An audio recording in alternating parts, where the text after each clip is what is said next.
사랑하는 성도 여러분, 좋은 아침입니다. 지난밤도 편히 쉬었습니까? 오늘 또 이 아침에 하나님께서 주시는 귀한 생명의 말씀을 통하여 우리 모두가 귀한 은혜 받기를 소망하며 새벽 기도에 시작하겠습니다. 기도하겠습니다. 하나님 감사합니다. 지난밤도 저희들 편히 쉬게 하시고 또 이른 아침 하나님의 말씀을 듣기 위하여 저희들이 비대면 영상으로나마 하나님 앞에 모였습니다. 이 아침에 주시는 귀한 생명의 말씀을 통하여 진리를 깨닫게 하시고 그 말씀을 굳게 믿으며 어지러운 세상에서 믿음으로 승리하며 살아갈 수 있도록 도와주시기를 원합니다. 세상이 어지럽고 혼란스럽습니다. 오늘 하루도 우리 동대문의 모든 가족들 주님께서 지켜주시고 평안하게 하여 주시기를 원합니다.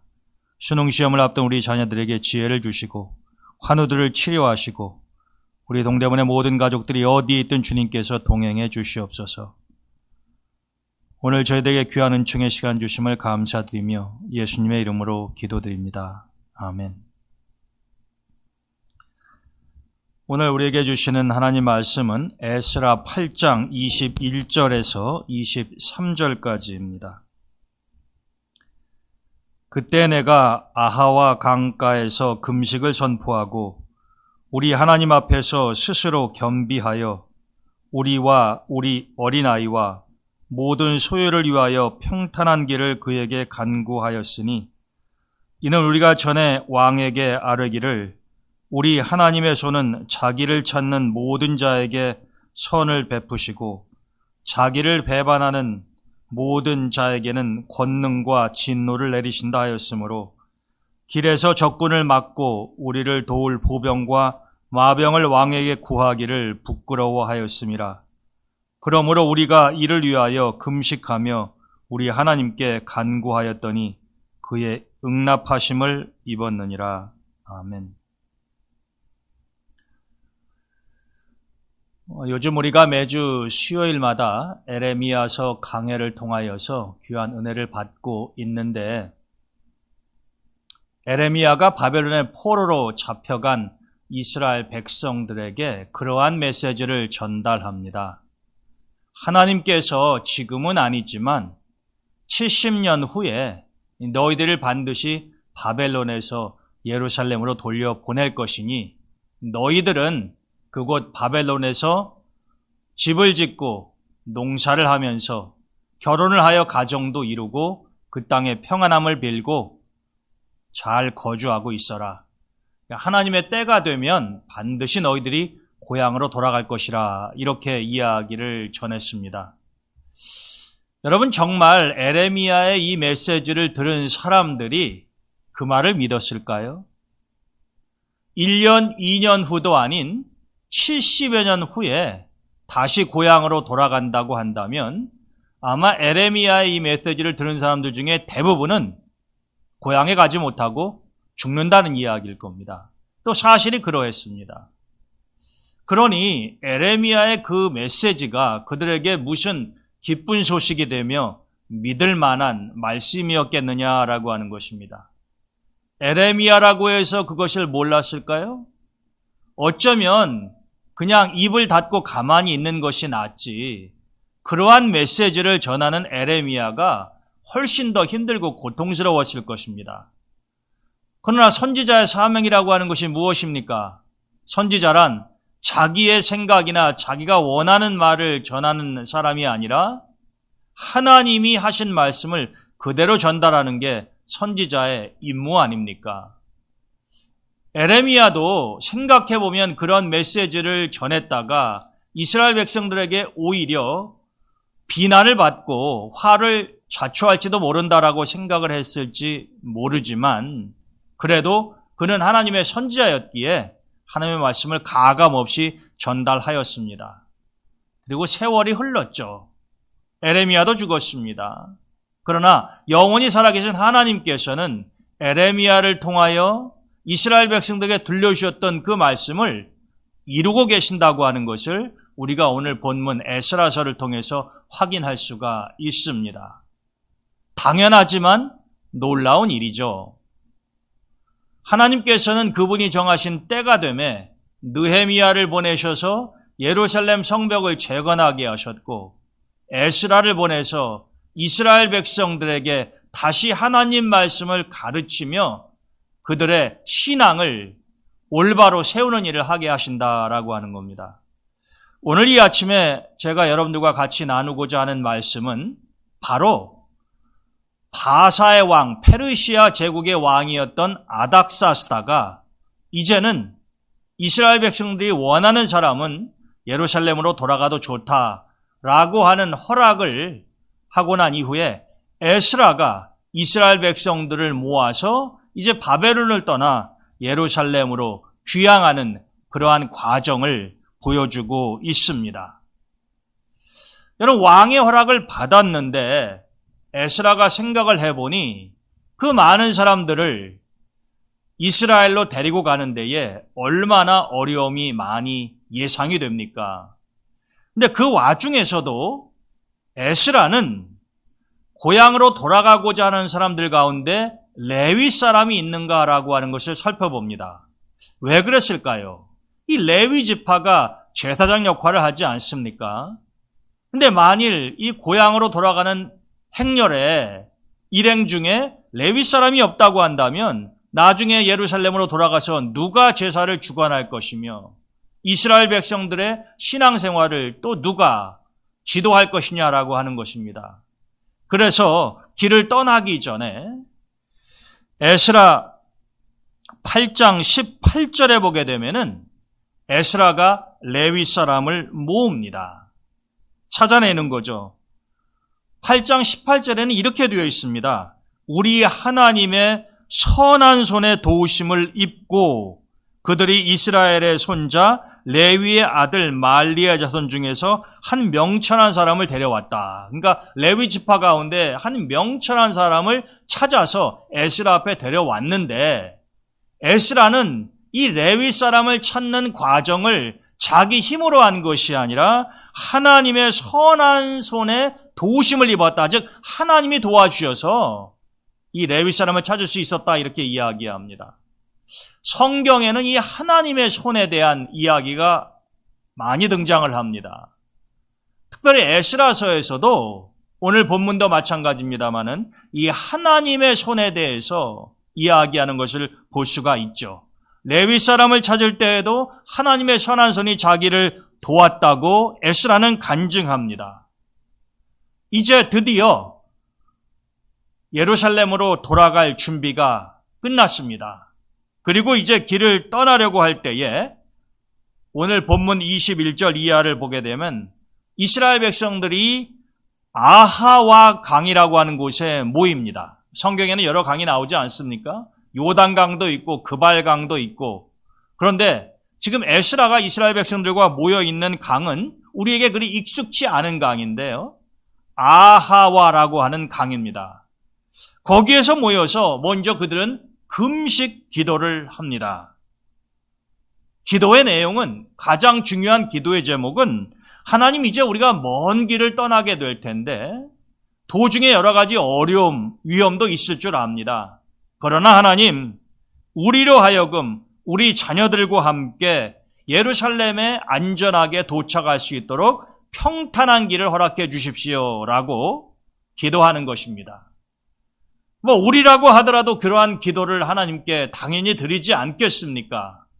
그런데 에스라는 그 사태의 심각성을 깨닫고 금식 기도를 했다라고 하는 것입니다. 왜 그랬을까요? 우리는 그 구체적인 이유를 22절에서 찾아볼 수가 있습니다. 아마도 아닥사스다 왕은 이스라엘 백성들을 예루살렘으로 돌려보내면서 그들이 먼 길을 가야 하기 때문에 그 도중에 여러 가지 위험에 노출될 수도 있다고 생각을 해서 이 이스라엘 백성들에게 군사를 붙여서 그들을 데려다 주려고도 생각을 했던 모양입니다. 그런데 에스라가 그것을 거절을 했어요. 언뜻 이해가 되지 않는 장면입니다. 왕에게 요청만 하면 군사의 도움을 받아서 안전하게 갈 수도 있는데 왜 에스라가 이런 왕의 호의를 거절했느냐라고 하는 것입니다. 오늘 본문 22절에는 그 이유를 에스라가 이렇게 적어놓고 있습니다. 우리가 전에 왕에게 아뢰기를, 즉 에스라가 이제 예루살렘으로의 귀환을 앞두고 아닥사스다 왕과 대화를 나눈 적이 있다 이 말입니다. 그때 에스라가 뭐라고 이야기했느냐 하면은 우리 하나님의 손은 자기를 찾는 모든 자에게 선을 베푸시니 길에서 적군을 막아주시고 우리를 도울 보병과 마병을 왕께 구하는 것을 부끄럽게 생각하고 요청하지 않았다라고 하는 겁니다. 그러니까 여러분, 당시에 에스라는 왕의 도움이 없어도 하나님의 선한 손이 우리를 도우셔서 안전하게 예루살렘에 도착할 수 있게 해주시니 왕의 호의는 감사하지만 군인은 필요 없습니다. 병사들은 주시지 않아도 됩니다. 이런 얘기 아닙니까? 그러니까 에스라는 심중에 우리가 왕의 도움을 구하는 것은 하나님의 도움보다도 왕을 더 의지하는 걸로 생각해서 그걸 부끄럽게 여겼다 그랬어요. 물론 그럴 수도 있겠죠. 그러나 한편으로는 왕의 호의를 받아들여서 보다 안전하게 예루살렘에 도착할 수도 있었을 텐데 에스라는 그것을 거절했다는 겁니다. 그런데 막상 왕의 호의를 이렇게 거절하고 보니까요. 그리고 이제 길을 떠나야 될 시간이 다가오고 그러니까 에스라가 심중에 좀 불안함도 생겼던 모양이에요. 그래서 에스라가 금식을 선포하고 기도하는 것 아닙니까? 글쎄요, 이 당시에 에스라가 왕의 호의를 거절한 것을 땅을 치고 후회했는지는 모르겠습니다만은 내가 그때 그 제안을 받아들일 걸, 괜히 만용을 부리다가 이스라엘 백성들을 더 어려움에 처하게 한 것은 아닐까, 그런 생각도 순간 했을는지 모르겠습니다만 이제는 그것은 지나간 과거의 일이 되었고 에스라는 길을 떠나기 전에 하나님의 도우심을 간구하면서 하나님의 선이 자기들을 도와달라고 지금 기도를 하고 있다라고 하는 것입니다. 결과가 어떻게 됐을까요? 우리는 그 결과를 어렵지 않게 예상할 수 있는데 하나님께서는 안전하게 이스라엘 백성들을 인도해 주셨습니다. 오늘 본문 23절에 보면 이렇게 되어 있죠. 그러므로 우리가 이를 위하여, 즉 안전한 여정을 위하여 금식하며 우리 하나님께 간구하였더니 하나님이 허락하셨더라. 그러니까 안전하게 도착했다는 거죠. 근데 여러분, 이때 바벨론을 떠나서 예루살렘까지 행진하는 데에 얼만큼 시간이 걸렸을까요? 한 달? 두 달? 무려 넉 달의 시간이 걸렸습니다. 우리는 그것을 에스라 7장 9절에서 확인을 할 수가 있는데 우리가 첫째 달 초하루에 바벨론에서 길을 떠났고 하나님의 선한 손의 도우심을 입어 다섯째 날 초하루에 예루살렘에 이르니라. 쉽게 말하면 1월 1일 날 출발을 해서 5월 1일 날 도착했다 이 말입니다. 그러니까 4달이 걸린 거죠. 긴 여정이었습니다. 그런데 그 와중에 에스라와 이스라엘 백성들이 어려움을 당하지 않았느냐? 그렇지 않습니다. 설마 했는데 설마가 현실이 되고 말았죠. 그래서 에스라 8장 31절에 보게 되면은 그들이 당한 어려움을 이렇게 기록해 놓고 있습니다. 첫째 달 12일에 우리가 아하와 강을 떠나 예루살렘으로 갈새 우리 하나님의 손이 우리를 도우사 대적과 길에 매복한 자의 손에서 건지신지라. 여러분, 우리는 에스라와 이스라엘 백성들을 매복했다가 해를 끼치려고 하는 사람들이 누구인지 확인할 수가 없습니다. 이름이 나와 있지 않으니까요. 그냥 노상강도일 수도 있고요. 그런데 분명한 사실은 그들이 매복하고 있었는데 그들의 손에서, 즉 악인의 손이죠.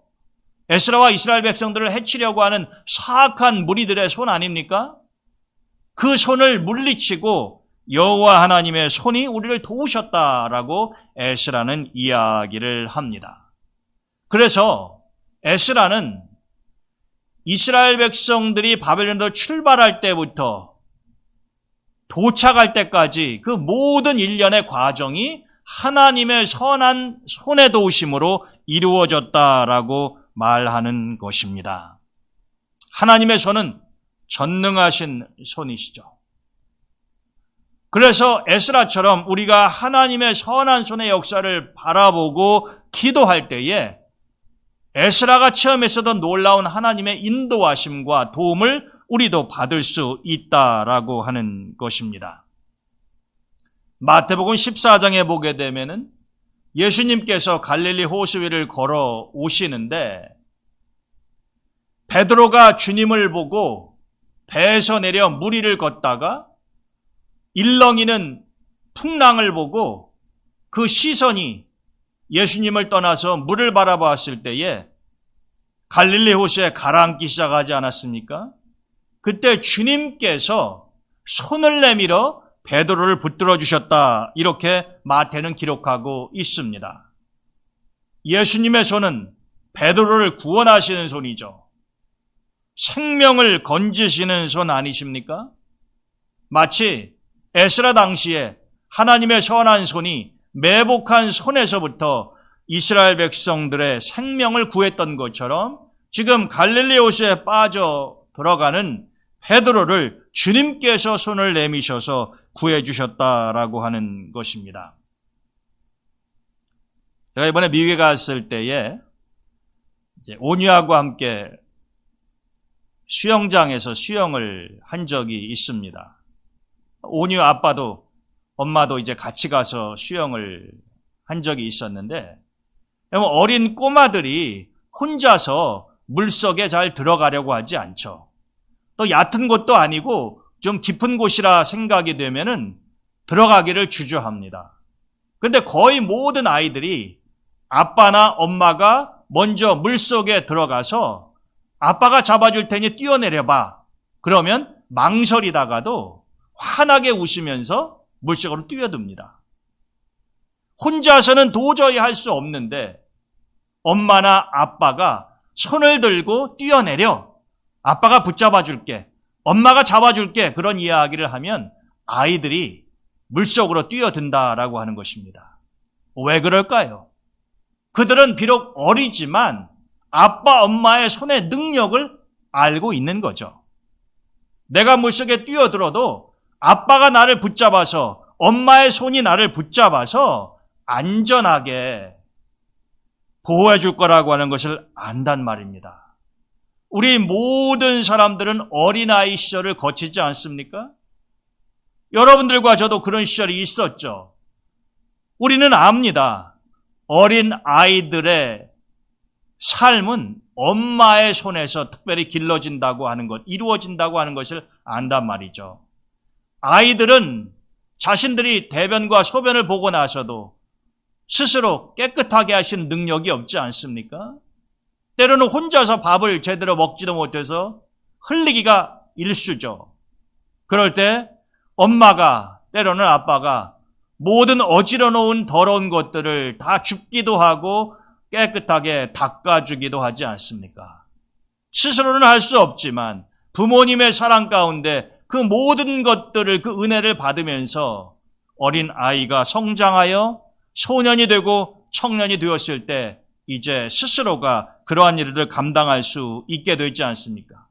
그때까지는 부모님의 손이 그들을 붙잡고 때로는 그들을 구하고 그들을 성장의 길로 인도해 간다라고 하는 것입니다.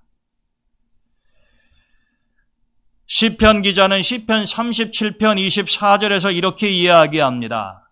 저는 넘어지나 하나님을 믿는 사람을 말하는 거예요. 넘어질 때가 있다라고 하는 것입니다. 그러나 아주 엎드려지지 아니함은 여호와께서 손으로 붙드심이니라. 여러분, 우리가 하나님을 믿고 교회 다닌다고 해서 우리 인생에, 내 삶에 어려움이 없는 것이 아니죠. 아무리 믿음이 좋아도 주님을 믿지 않는 사람들과 똑같이 우리가 병에 걸릴 수 있고 어려움과 환난을 만날 수 있다, 이 말입니다. 우리가 예수님을 믿는다고 해서 넘어지는 적이 없이 늘 승승장구하며 앞으로 달려나가고 독수리가 날개치며 올라감 같이 올라가기만 하는 건 아니다라고 하는 거죠. 때로는 넘어질 때가 있습니다. 상처를 받을 때가 있어요. 거꾸러뜨림을 당할 때가 있습니다. 우겨쌈을 당할 때가 있죠. 나 혼자서는 도저히 혼자서 일어날 수 없는 절대절명의 위기에 처한 때가 있다라고 하는 것이에요. 그러한 삶의 현실을 우리는 누구도 부인할 수 없는 것 아닙니까? 우리도 넘어진다 이 말이에요. 그러나 아주 엎드러져서 일어나지도 못하고 거기에서 삶을 마감하게끔 하나님께서 놔두시지는 않는다 이 말입니다. 그것을 시편 기자는 비록 넘어지기는 하지만 하나님께서 그분의 손으로 우리를 붙들고 다시 일으켜 세우신다라고 이야기하지 않습니까? 늘 불안과 두려움에 떨고 있었던 제자들에게 요한복음 12장에 보게 되면 주님께서는 이러한 말씀을 하시면서 그들에게 평안함을 주시죠. 내가 너희에게 영생을 주노니 영원히 멸망치 아니할 것이요 너희를 내 손에서 빼앗을 자가 없느니라. 주님이 붙들고 계시면 누구도 우리를 주님의 손에서 빼앗을 수 있는 사람이 없다라고 하는 거죠. 주님의 손의 권능을 말하는 것입니다. 여호와 하나님의 권능을 에스라는 그렇게 체험을 했었던 것이죠. 그런데 때로는 우리가 이런 하나님의 손의 능력에 대해서 의심을 할 때가 있다라고 하는 거죠. 사람이기 때문에 의심이 생기기도 하고 또 믿음이 약해지지도 않습니까? 하나님의 위대한 사람이었던 모세도 이스라엘 백성들을 인도하면서 많은 위기를 경험하지 않았습니까? 그래서 때로는 모세도 마음이 심란해지고 그 믿음이 약해지기도 했었던 모양이에요. 그래서 민수기 11장 23절에 보게 되면은 한 번은 모세와 대화하시는 가운데 여호와 하나님께서 모세에게 이렇게 말씀하십니다. 여호와께서 모세에게 이르시되 내 손이 짧아졌느냐? 이 말씀은 모세야, 내가 나의 능력을 더 이상 믿지 못하느냐 이 말이에요. 이거 비유적인 표현 아닙니까? 한때는 하나님의 손이 충분히 길어서 나를 건지기도 하시고 나를 구해주시기도 하실 수 있었는지 모르겠지만 지금은 아닌 것 같다. 이것을 하나님은 모세가 마치 하나님의 손이 짧아져서 더 이상 나한테 여호와의 손이 닿지도 않고 그 어떠한 것도 해주실 수 없는 상황이라고 느낄 때 하나님께서 모세에게 이런 질문을 던지신 것 아닙니까? 모세야, 너는 내 손이 이제는 더 이상 쓸모가 없는 너무나 짧아져서 어떻게 아무것도 할 수 없는 그런 무능력한 하나님이라고 생각하느냐? 만일 그렇다고 한다면 내 말이 어떻게 응하는지를 내가 보게 될 것이다. 내 말이 너에게 응하는 여부를 보리라 이렇게 말씀하셨어요. 그러면서 하나님의 손이 짧아진 것이 아님을 하나님께서 모세에게 보여주시는 것이죠. 여러분, 모세의 하나님은 우리의 하나님이시고 에스라를 통해서 역사하시고 그를 선한 손으로 도와주셨던 그 하나님이 바로 우리가 믿는 하나님이다라고 하는 것입니다. 그렇다고 한다면 우리도 하나님의 손을 바라보고 하나님의 손의 능력을 의지할 필요가 있지 않습니까? 필요하다고 하면 대부분 여러분 금식이라고 하는 것은 정말로 위기에 처했을 때나 동서남북을 다 돌아봐도 어떻게 헤쳐나갈 길이 보이지 않을 때에 그런 절대절명의 순간에서 오직 하나님만을 붙잡기 위해서 하는 것이 금식 아닙니까? 쉽지 않은 기도이고요. 그래서 여러분 에스라도 이스라엘 백성들과 함께 금식하며 기도했다는 것 아닙니까? 그럴 때 하나님께서는 에스라를 실망시키지 아니하셨죠. 왜냐하면 에스라가 말한 것처럼 하나님께서는 그분의 선하심을 인정하고 그분의 도우심을 간구하는 사람의 기도를 저버리지 아니하시기 때문에 그러한 것입니다. 이렇게 하나님의 손의 능력을 체험한 에스라는 예루살렘으로 돌아가서 이스라엘 백성들을 가르치고 하나님이 명령하신 사역을 감당할 때에 어려움이 닥칠 때마다 하나님께 기도했는데 이 에스라의 기도하는 모습을 보면 손을 들고 기도했다 이렇게 되어 있어요. 에스라뿐만이 아니라 많은 유대인들이 하나님 앞에 기도할 때에 손을 들고 기도합니다. 우리 성도들 가운데서도 그런 분들 있죠. 주변에서 그런 분들 볼 수 있습니다. 물론 손을 들지 않고 기도한다고 해서 그 기도가 약한 기도라거나 효능이 없다는 뜻은 아닙니다. 그러나 손을 들고 하는 그 기도가 간절함을 표현한 것 아닙니까? 그래서 에스라 9장 5절에 보게 되면은 에스라가 하나님 앞에 기도를 할 때에 저녁 제사를 드릴 때에 내가 근심 중에 일어나서 속옷과 겉옷을 찢은 채 무릎을 꿇고 나의 하나님 여호와를 향하여 손을 들고 말하기를, 이건 회개의 기도를 지금 하는 장면인데요. 여러분들 에스라 9장을 읽어보게 되면 예루살렘으로 돌아온 이스라엘 백성들이 아직도 정신 차리지 못하고 하나님 말씀대로 살지 아니하며 우상을 숭배하는 일을 계속하는 것을 에스라가 보고 너무나 참담해서 지금 그 백성의 죄를 위하여 하나님 앞에 기도하는데 무릎을 꿇고 손을 들고 기도했다, 이렇게 되어 있습니다. 여러분, 우리는 어지럽고 혼란스러운 이 세상을 우리의 힘만으로는 살아갈 수가 없죠. 하나님의 손이 우리를 구해주시지 않으면 우리는 한 치 앞도 내다볼 수 없는 우리의 인생길에서 어떤 일을 당할지 모른다라고 하는 것입니다. 예전에 대구에서 목회하시는 한 목사님이 이런 간증을 하신 것을 읽어본 적이 있습니다. 이 목사님의 사모님이 한 번은 횡단보도를 건너가고 있는데 갑자기 누가 뒤에서 자기를 끌어당기는 듯한 그러한 느낌을 받았다는 겁니다. 그래서 앞으로 가지를 못하고 이렇게 뒤로 멈칫멈칫하면서 끌려가는 것 같은 그런 상황에 있을 때에 갑자기 자기 앞에 큰 트럭이 지나가더라는 거예요. 트럭 운전사가 술을 먹었는지 졸았는지 그것은 알 수 없습니다만 하여튼 횡단보도를 건너가고 있는 이 사모님 앞으로 그렇게 큰 트럭이 질주하는 그 모습을 순간적으로 보면서 이 사모님이 깜짝 놀라셨다는 거죠.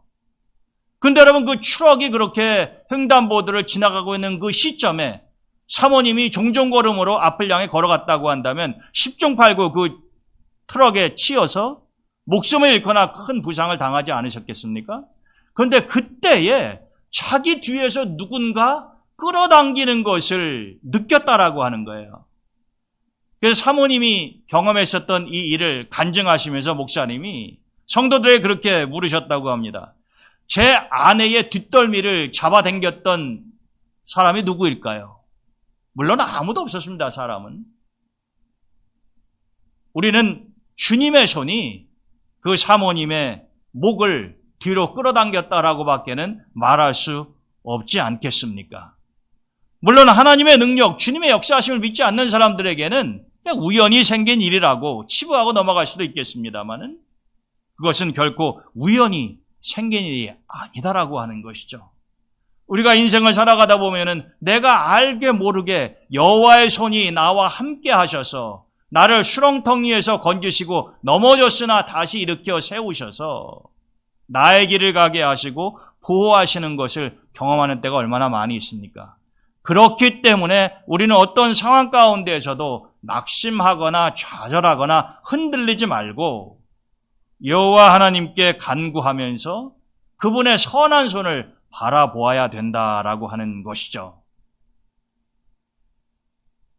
혼탁하고 복잡한 이 세상을 살아가면서 여러분, 우리의 눈을 들어 바라보아야 할 것이 무엇이겠습니까?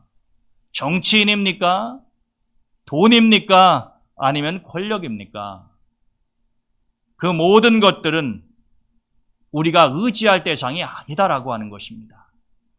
우리의 눈을 들어서 여호와 하나님의 손을 바라보는 사람이 진정으로 지혜로운 사람이다라고 하는 것이죠. 여러분, 우리가 살아가면서 누군가가 애절하고 간절한 눈길로 나를 바라보고 있을 때 우리가 외면하기 어렵지 않습니까?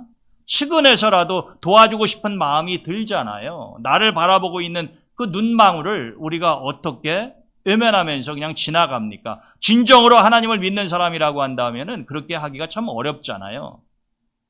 우리가 오직 하나님을 바라보며 하나님의 손의 역사하심을 간구할 때에 하나님께서 우리를 외면하시고 그냥 지나치시는 일은 없다라고 하는 것입니다.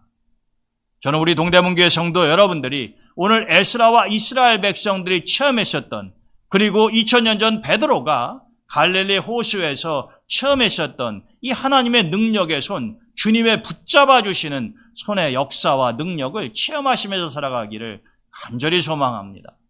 특별히 요즘 코로나19 사태 때문에 한치 앞을 내다보기 어렵고 수시로 모든 것들이 변하고 참 앞을 예견하기가 어려운 그런 나날들을 보내고 있지 않습니까? 그것이 우리에게 주어진 현실이지만 우리는 그런 것에 너무 연연할 필요가 없다라고 하는 것이죠. 오직 우리가 주님을 바라보면서 묵묵히 그분의 인도하심을 따라가게 되면 에스라와 이스라엘 백성들이 4개월의 긴 여정 끝에 예루살렘에 안전하게 도착했던 것처럼 우리도 반드시 믿음의 여정을 마치고 천국 본향에 도착할 수 있을 거라 확신합니다. 여러분, 하나님의 손을 바라보는 영적인 훈련을 하시기를 바랍니다. 오늘 이 새벽 기도의 시간이 그런 시간 중에 하나겠죠. 하나님 말씀을 듣는다고 하는 것은 그 말씀을 통하여 내 자신을 비추어 보고 나의 잘못된 것을 고치며 여호와 하나님께 더욱더 가까이 가기 위한 영적인 훈련 아니겠습니까? 저는 오늘 하루도 여호와 하나님의 전능하신 손이 우리 동대문 교회 모든 가족들을 지키시고 함께 해주시기를 주님의 이름으로 축원드립니다. 네, 여러분,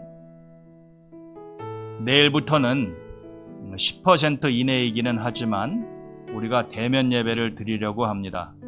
물론 교회 못 오시는 분들은 비대면 영상으로 예배에 참여하실 수 있겠습니다만 10월 달부터는 우리가 예배를 다시 예전과 같이 회복하는 그러한 과정을 밟으려고 합니다.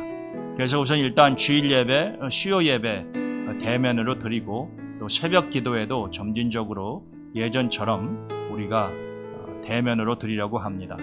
물론 당분간 우리가 비대면으로 예배 드리는 것을 피할 수 없겠습니다만 또 향후에도 계속 진행을 하겠습니다만 그래도 우리 성도들이 주님의 몸된 성전에 나와서 기도하고 봉사하고 예배를 드리는 그러한 일이 속히 회복되었으면 좋겠습니다. 여러분들이 위에서 기도해 주시기 바라고 우리 자녀들 수능 시험이 얼마 남지 않았습니다. 우리 수험생들을 위해서 기도해 주시고 또 환우들을 위한 중보의 기도도 여러분들이 쉬지 말고 해 주시기를 부탁을 드립니다. 자, 기도하고 오늘 새벽 예배 마치도록 하겠습니다. 하나님 감사합니다. 어렵고 힘든 세상 가운데 저희들을 홀로 내버려 두지 아니하시고 필요할 때마다 여호와 하나님의 선한 손이 우리를 붙잡으시고 생명의 길로 인도해 주시는 것을 저희들은 믿습니다. 하나님, 오늘 하루도 우리 동대문의 모든 가족들을 하나님의 그 전능의 손으로 붙잡아 주시고 특별히 어렵고 힘든 상황 가운데 있는 성도들을 하나님이 안위하시고 하나님께서 도와주시기를 간구합니다. 오늘 이 새벽에 주신 귀한 말씀을 가슴에 새기게 하시고 우리의 기도를 하나님이 들어 응답해 주시옵소서. 예수님의 이름으로 감사하며 기도드립니다.